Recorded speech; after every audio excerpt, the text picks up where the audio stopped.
Hey guys, Mailchimp's analytics and charts give you deep insight into how your campaigns are performing. Here's how to access them.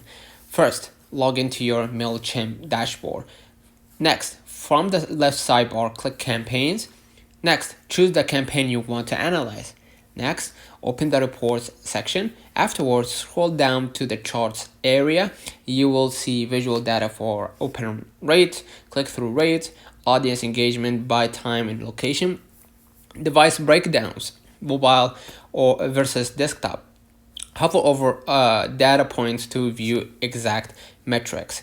Extra tip, use the Compare Campaigns button to visualize trends between multiple email blasts. Perfect for spotting what type of content performs best. Helps you make smarter marketing decisions and track ROI visually instead of scanning raw numbers. Don't forget to like and subscribe. See you in the next one.